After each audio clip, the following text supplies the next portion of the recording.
Good morning, students. So, moving charges and magnetism. So, every day ನಾವು ಹೊಸ topics ಅನ್ನ ಕಲಿತಾ ಬರ್ತಾ ಇದೀವಿ. All are very interesting. ನಿನ್ನೆ ಕ್ಲಾಸ್ ಅಲ್ಲಿ ನಾವು ಇಂಟರ್ನ್ಯಾಷನಲ್ ಡೆಫಿನೇಷನ್ ಆಫ್ ಆಂಪಿಯರ್ ತನಕ ಡಿಸ್ಕಸ್ ಮಾಡಿದ್ವಿ. Force between two parallel current carrying conductors derivation ಮಾಡಿ ಒಂದು ಡೆಫಿನೇಷನ್ ಅನ್ನ ಹೇಳಿದ್ವಿ. ಇವತ್ತು ಇನ್ನೂ ಒಂದು 2-3 ಕಾನ್ಸೆಪ್ಟ್ ಅನ್ನ ನೋಡೋಣ ನಾವು. Under that the first one, circular current loop as magnetic dipole. ಅಂದ್ರೆ ಒಂದು circular current loop magnetic dipole ಆಗಿ ಬಿಹೇವ್ ಮಾಡುತ್ತೆ ಅನ್ನೋದಕ್ಕೆ ಒಂದು ಪ್ರೂಫ್ ಕೊಟ್ಟಾಗೆ, show that circular current loop as magnetic dipole ಅಂತ ಎಕ್ಸಾಮ್ ಕೇಳಬಹುದು 3 ಮಾರ್ಕ್ಸ್ ಗೆ. ಆಲ್ರೆಡಿ ನಾವು ಡಿರೈವೇಶನ್ ಅನ್ನ ಮಾಡಿದ್ವಿ. This is a circular loop. Let P is a point at a distance x from the center of this circular loop. This loop has a radius r. Let I is the current in this loop in the anti-clockwise direction. I consider only for one term. So expression for magnetic field on the axis of a circular coil derivation ಮಾಡಿದ್ವಿ, ಹೌದಾ? So consider, ಹಾಗಾದ್ರೆ ಆ derivation ಅನ್ನ ಇಟ್ಕೊಂಡು ನೀವು ಇಲ್ಲಿ ಏನಿತ್ತು derivation ನಿಮಗೆ, ಅದು consider B is equal to mu naught divided by 4 pi into 2 pi r square into I divided by r square plus x square whole to the power 3 by 2. This is along the axis ಯಾವ direction ತಗೊಂಡಿದ್ದು, OP. along the axis OP. ಇದು already derivation ಮಾಡಿದ್ದೆ ನಾವು, ಓಕೆನಾ? ಅದನ್ನೇ ಬರ್ಕೊಂಡಿರೋದು ನಾನು, ಮತ್ತೆ ಬೇರೆ ಅಲ್ಲ. That is a magnetic field at a point on the axis of a circular coil carrying current is given by mu naught by 4 pi into 2 pi r square I divided by r square plus x square whole to the power 3 by 2. In this diagram or in this figure, r is much lesser than x or x is much greater than r. So x square is much greater than r square. Compare ಮಾಡಿದ್ರೆ, therefore r square is neglected. So r square ಅನ್ನು ನೀವು neglect ಮಾಡಿದ್ರೆ above expression becomes B is equal to mu naught by 4 pi into 2 pi r square I divided by r square neglect ಮಾಡಿ ಏನು ಉಳಿತು, x square to the power 3 by 2. 2 cancel ಆದ್ರೆ x cube ಉಳಿತು, ಓಕೆನಾ? Next, this equation can be written as mu naught by 4 pi into 2 into pi r square. Pi r square is what? Area of that circular coil. A into I divided by x cube. Since ಯಾಕೆ pi r square is that area of circular coil, pi r square circle A ಬರುತ್ತೆ. This product of area and the current ಇದೆಯಲ್ಲ, it is nothing but magnetic moment. The product of area of that circular coil and the current is called magnetic moment, which is represented by the symbol M. So you can write B is equal to mu naught by 4 pi into 2m divided by x cube. Since m is equal to what? A into I, and m is called what? Magnetic moment. Magnetic moment. So this is the expression which is same as magnetic field on the axis of a short bar magnet. ಒಂದು short bar magnet ಗೆ ನಮಗಿಲ್ಲ syllabus ಅಲ್ಲಿ, ಹಾಗಾಗಿ ನಾವು derivation ಮಾಡಿಲ್ಲ ಅಷ್ಟೇ. ಒಂದು short bar magnet ಗೆ ನಾವು ಡಿರೈವೇಶನ್ ಮಾಡಿದ್ರೆ ಆನ್ ದ ಆಕ್ಸಿಸ್ ಅಲ್ಲಿ ಮ್ಯಾಗ್ನೆಟಿಕ್ ಫೀಲ್ಡ್ ಗೆ the same expression we get, that is mu naught by 4 pi into 2m by x cube. ಇಲ್ಲೂ ಕೂಡ ಅದೇ ಬರ್ತಾ ಇದೆ ಸರ್ಕ್ಯುಲರ್ ಲೂಪಿಗೆ ಅಂತ ಅಂದ್ರೆ, what does it indicates? It acts as a short bar magnet, nothing but it acts as a magnetic dipole. You have to write actually ಕೆಳಗಡೆ ಬರಿಬೇಕು. This expression is similar to the magnetic field on the axis of a short bar magnet. This indicates that circular current loop acts as a magnetic dipole. ಹೇಗೆ electric dipole ಇತ್ತು ಹಾಗೆ magnetic dipole ಇದೆ ಇಲ್ಲಿ, ಓಕೆನಾ? So this is one important derivation. So what is magnetic dipole moment? Magnetic moment or magnetic dipole moment, both are same. One marking example ಕೇಳಬಹುದು. Define magnetic dipole moment. ನೋಡಿ, magnetic dipole moment is the product of current and area of cross section of that loop. Magnetic dipole moment. Let me repeat.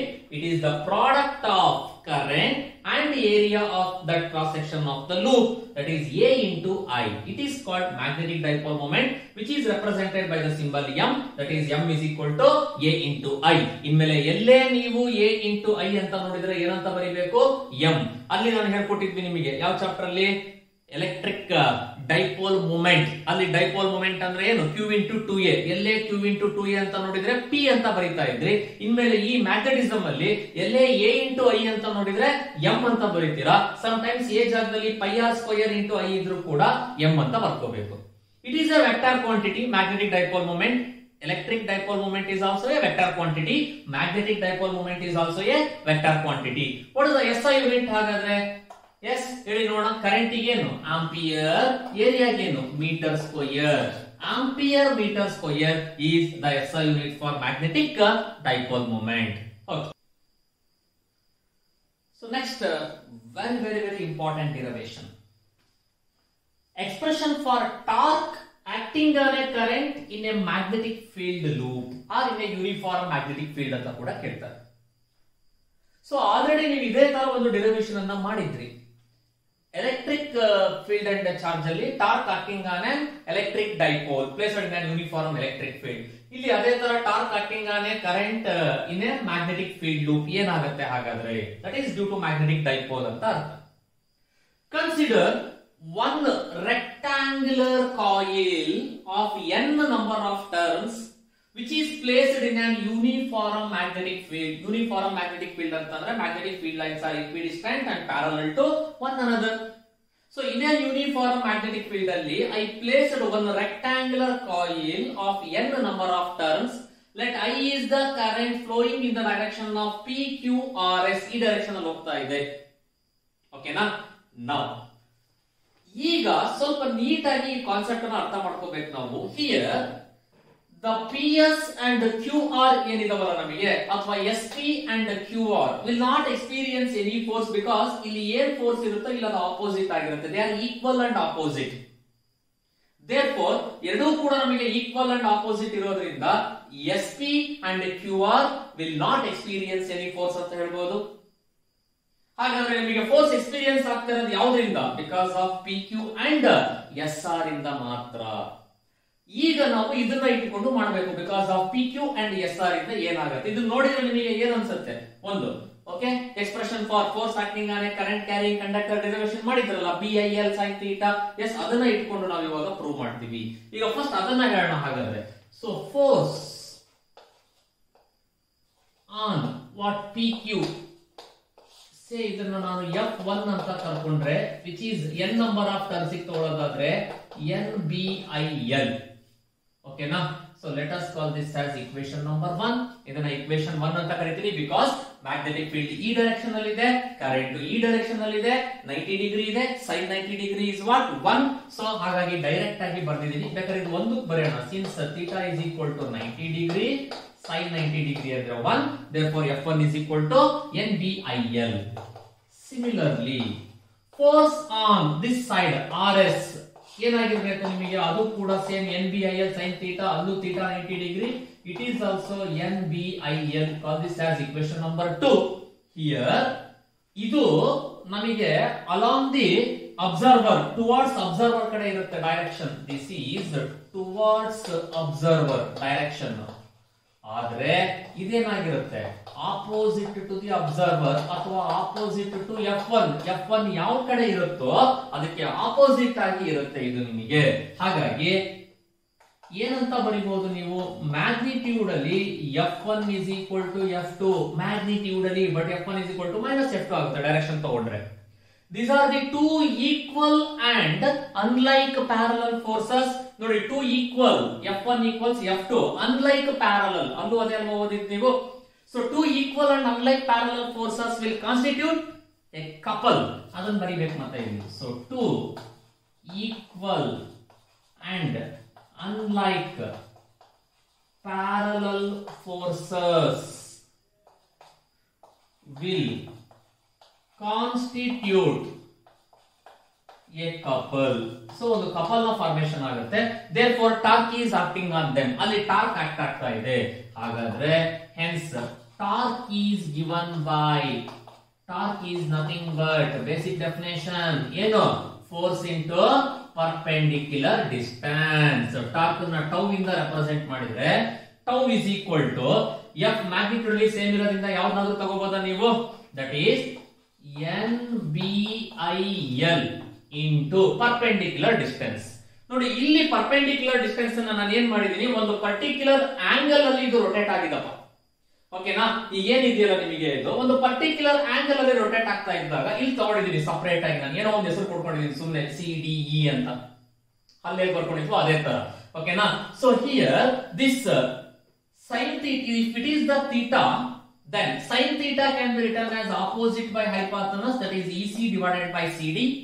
So what is EC? CD sin theta. CD ಅಂತಂದ್ರೆ ಏನು ನಮಗೆ ಇಲ್ಲಿ nothing but ನಾನು ಕರ್ಕೊಂಡಿರೋದು length breadth B ಅಂತ ಕರ್ಕೊಳ್ಳಿ. ಇದು length into breadth area. ನಾನು ಇದನ್ನ breadth B ಅಂತ ತಗೊಂಡ್ರೆ B sin theta. Here EC is the perpendicular distance. ನೋಡಿ ಒಂದು ಫೋರ್ಸ್ ಈ ಕಡೆ ಆಕ್ಟ್ ಆಗ್ತಾ ಇದೆ, ಇನ್ನೊಂದು ಫೋರ್ಸ್ ಈ ಕಡೆ ಆಕ್ಟ್ ಆಗ್ತಾ ಇದೆ. ಇವೆರಡರ ನಡುವೆ ಇರುವಂತ ಡಿಸ್ಟೆನ್ಸ್ ಏನಿದೆಯಲ್ಲ ನಮಗೆ, that is R. So ಆ distance perpendicular distance, that is nothing but EC. EC is equal to B sin theta. So ಇಲ್ಲಿ ಏನಂತ ಬರೀಬೇಕು ನೀವು ಹಾಗಾದ್ರೆ, B sin theta ಅಂತ ಬರೀತೀರಾ. Okay fine. So tau is equal to NB I. What is length into breadth? It is nothing but area of this rectangular coil. ಅದೇ area ಆಗಿರುತ್ತಲ್ವಾ, length into breadth is nothing but A. So it is sin theta. Or tau is equal to NB. ನಾನು ಹೇಳಿದ್ದೆ ಎಲ್ಲೇ I into A ಅಥವಾ A into I ಬಂದ್ರೆ ಏನು, M, magnetic dipole moment, NBM sin theta. So this is the expression for torque acting on a current in a magnetic field loop. So suppose ಏನಾದರೂ ಇಲ್ಲಿ ನಿಮಗೆ theta is equal to 90 degree ಇದ್ರೆ, what is the value of sin 90 degree, which is equal to 1. ನೋಡಿ ಮೊದಲನೇ case, when theta is equal to 90 degree, torque is maximum. ಏನಾಗುತ್ತೆ torque, NBM equal ಆಗುತ್ತೆ. When will the torque acting on a magnetic dipole is maximum? When theta is equal to 90 degree. ಹಾಗಾದ್ರೆ ಯಾವಾಗ minimum ಇರುತ್ತೆ ನಿಮಗೆ, when theta is equal to 0 degree, that is sin 0 degree ಅಂದ್ರೆ ಏನು 0 ಆಯ್ತು, ಆಗ torque minimum ಇರುತ್ತೆ. ಮಿನಿಮಮ್ ಅಂದ್ರೆ ಅದರ ವ್ಯಾಲ್ಯೂ ಎಷ್ಟಿರುತ್ತೆ, 0. ಓಕೆ, 5 ಮಾರ್ಕ್ಸ್ ಗೆ ಎಕ್ಸಾಮ್ ಗೆ ಕೇಳೋ ಚಾನ್ಸಸ್ ಇರುತ್ತೆ. This is very very important. ನೋಡಿ ಡೈರೆಕ್ಷನ್, ಈಗ for example Fleming's left hand rule ನ ಅಪ್ಲೈ ಮಾಡಿ ನೀವು ಡೈರೆಕ್ಷನ್ ಹೇಳ್ತೀರಾ. ಈಗ ಇದು ಮ್ಯಾಗ್ನೆಟಿಕ್ ಫೀಲ್ಡ್ ಇದೆ ಅಂತ ಅನ್ಕೊಂಡ್ರೆ, if this is the magnetic field, then this is the direction of current ಅಲ್ಲ ಆಕ್ಚುಲಿ. ಈಗ ಇಲ್ಲಿ ಈ ತರ ನಾವು ಡೈರೆಕ್ಷನ್ ಆಫ್ ಮ್ಯಾಗ್ನೆಟಿಕ್ ಫೀಲ್ಡ್ ಅನ್ನು ತಗೊಂಡ್ವಿ ಅಂತಂದ್ರೆ, if this is the magnetic field, this is the direction of current, this is the direction of force will be acting in this direction. ಹಾಗಾದ್ರೆ ಈ ಕಂಡಕ್ಟರ್ ಗೆ ಬಂದ್ರೆ ನೀವು RS ಗೆ ಬಂದ್ರಿ ಅಂತ ಅಂದ್ರೆ, ಓಕೆನಾ, ನೋಡಿ RS ಗೆ ಬಂದ್ರಿ ಅಂತಂದ್ರೆ this is the magnetic field, ಇದು ಡೈರೆಕ್ಷನ್ ಆಫ್ ಕರೆಂಟ್ ಈ ಕಡೆ ಹೋಗ್ತಾ ಇದೆ, this is the force. ನೋಡಿ ಫೋರ್ಸ್ ಈ ಕಡೆ ಇದೆ, ಇದು ಈ ಕಡೆ ಇದೆ. ಯು ಆಲ್ ನೋ ದಟ್ ಈ ತರ ಇತ್ತು ಅಂದ್ರೆ ಕಪಲ್ ಫಾರ್ಮೇಶನ್ ಆಗುತ್ತೆ. ಬಿಕಾಸ್ ಆಫ್ ದಿಸ್ ಇದು ಈ ಕಡೆ ಬರುತ್ತೆ, ಇದು ಈ ಕಡೆ ಬರುತ್ತೆ, ಒಂದು ರೊಟೇಟಿಂಗ್ ಎಫೆಕ್ಟ್ ಕ್ರಿಯೇಟ್ ಆಗುತ್ತೆ. That rotating effect torque. ಓಕೆನಾ, that is two equal and unlike parallel forces will constitute a couple. Is nothing but rotating effect. That rotating effect is torque. Torque ಅಂದ್ರೆ force into perpendicular distance. Force ಅಂದ್ರೆ ಇಲ್ಲಿ ಹೇಳ್ಬಿಟ್ಟಿದೀವಿ NBIL, perpendicular distance ಅಂದ್ರೆ B sin theta. therefore NBIA sin theta. what is L, length into breadth ಅಂದ್ರೆ area, I into A ಅಂದ್ರೆ M, magnetic dipole moment. therefore torque is NBM sin theta, and this is the expression for torque acting on a current in a magnetic field loop. Okay, torque acting on a magnetic dipole vector form ಅಲ್ಲಿ ಬರೀರಿ ಅಂತಂದ್ರೆ, vector tau is equal to M cross B ಅಂತ ಬರೀತೀರಾ. ಓಕೆನಾ, sine theta ಬರೋದಿಲ್ಲ vector product ಅಲ್ಲಿ ಬರೀತಾ ಇರೋದ್ರಿಂದ ನಮಗೆ. Okay, if they ask 1 mark ಗೆ ರೈಟ್ ಇನ್ ವೆಕ್ಟರ್ ಫಾರ್ಮ್ ಅಂದ್ರೆ vector tau is equal to M cross B. Okay, next ಇನ್ನೂ ಒಂದು ಇಂಪಾರ್ಟೆಂಟ್ ಡಿರೈವೇಶನ್ ಓದೋಣ ಇವತ್ತು. That is magnetic dipole moment of A revolving electron in a hydrogen atom. ಆಟಮಿಗೆ ಹೋಗ್ತಾ ಇದೆ ನೋಡಿ, ಎಷ್ಟು ಬ್ಯೂಟಿಫುಲ್ ಕಾನ್ಸೆಪ್ಟ್ ನನಗೆ. Because of magnetism atom smallest, ಅದರಲ್ಲಿ ನಮಗೆ revolving electron in hydrogen atom ಇನ ಮ್ಯಾಗ್ನೆಟಿಕ್ ಡೈಪೋಲ್ ಮೂಮೆಂಟ್ ಡಿರೈವೇಶನ್ ಮಾಡಕ್ ಹೋಗ್ತಾ ಇದ್ವಿ. And hence obtain an expression for Bohr magnetron. So Bohr magnetron ಅಂದ್ರೆ nothing but first orbit n is equal to 1 ಹಾಕೊಂಡ್ರೆ ನಾವು ಅದೇ ನಮಗೆ Bohr magnetron ಆಗುತ್ತೆ. Let us consider an electron of mass m, charge E, revolving in a circular orbit of hydrogen atom with a radius r and with a velocity v. Now the current of that electron can be written as E by T, because you know that current is rate of flow of charge Q by T. ಇಲ್ಲಿ electron ನ charge ಇರೋದ್ರಿಂದ E by T ಅಂತ ಬರ್ಕೊಂತೀನಿ ನಾನು. Okay, now this can be written as E, period of revolution is what? Time.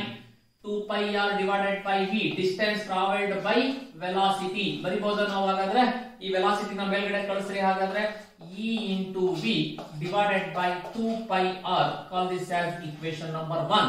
The current is given by EV by 2 pi r. Okay, now but magnetic dipole moment ಅಂದ್ರೆ ಏನಪ್ಪ? Because ನಾನು derivation ಮಾಡಕ್ ಹೋಗ್ತಿರೋದು ಅದಕ್ಕಲ್ವಾ. So magnetic dipole moment ಏನು? Magnetic dipole moment ಅಂತ ಅಂದ್ರೆ m is given by what? I into a. Okay, so m is equal to what is I? Equation 1 prakara EV divided by 2 pi r into area of this circular loop is what? Pi r square. Okay na? So EV divided by 2 pi r into pi r square. ಯಾವ್ದನ್ನ cancel ಮಾಡೋಣ? This 1r and 1r, this pi and pi get cancelled. Therefore m is equal to EVR divided by 2 ಉಳಿದಿದೆ. ಇಲ್ಲಿ ನಮಗೆ angular momentum, that is orbital angular momentum ಇರೋದ್ರಿಂದ MVR ಬೇಕು. ನೀವು first year ಅಲ್ಲಿ ಕೂಡ ಓದಿರ್ತೀರಾ ಕ್ವಾಂಟಮ್ ಥಿಯರಿ. m ಇಲ್ಲ, ಏನ್ ಮಾಡೋಣ? ಮತ್ತೆ ಮ್ಯಾಥಮೆಟಿಕ್ಸ್ ಯೂಸ್ ಮಾಡಿ multiply and divide by m ಮಾಡೋಣ. ಹಾಗಾದ್ರೆ so next, this magnetic dipole moment is equal to EVR divided by 2 into multiply and divided by m, where m is that mass of electron. So magnetic dipole moment is equal to E into MVR divided by 2m. Okay na? But this MVR ಏನಿದೆಯಲ್ಲ ನಿಮಗೆ, it is nothing but L ಅಂದ್ರೆ ಏನಿದು? Orbital angular momentum, where this L is nothing but orbital angular momentum. ಈ ಕೆಳಗಡೆ ಬರ್ಬಿಡ್ಲಾ? where L equals orbital angular momentum, where L is equal to orbital angular momentum. Therefore magnetic dipole moment m is equal to E divided by 2m into L. According to Bohr's hypothesis, second PU ನಲ್ಲಿ ಒಂದು chapter ಇದೆ, bars atom model ಅಂತಾನೆ, detail ಆಗಿ ಓದ್ತೀರಾ ನೀವಲ್ಲಿ. Bars ಏನ್ ಹೇಳ್ತಾರೆ ನಮಗೆ?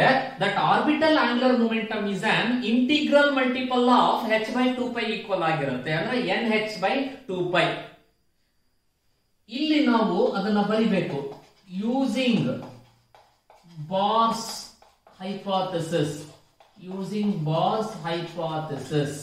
This L is equal to nh divided by 2 pi. Okay na? So therefore m is equal to E divided by 2m into L ಜಾಗದಲ್ಲಿ ಏನು ಬರೆಯೋಣ? nh divided by 2 pi. Okay na?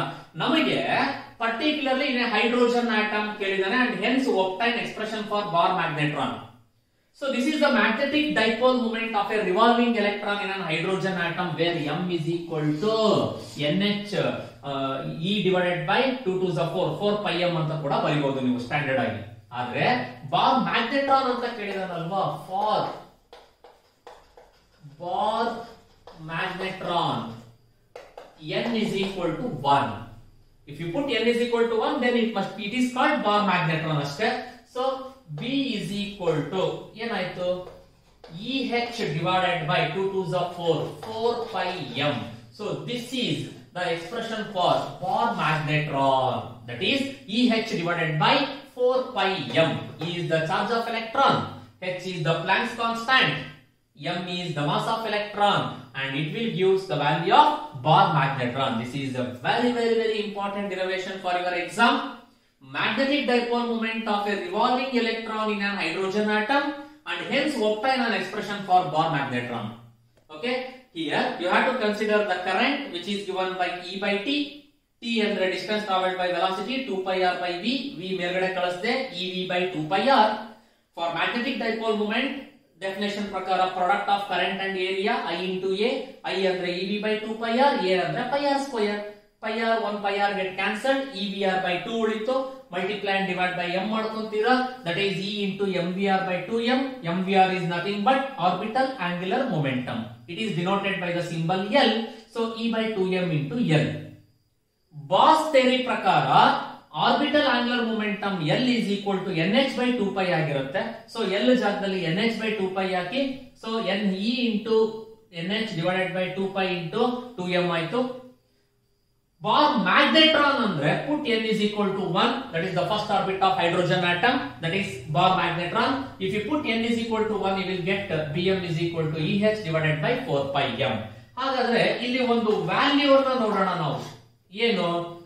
If E is equal to 1.6 into 10 raised to minus 19 coulomb, H ಅಂದ್ರೆ Planck's constant, ಇದು roughly 6.625, ನಾನು 63 ಅಂತ ಬರ್ಕೊಂಡಿರ್ತೀನಿ.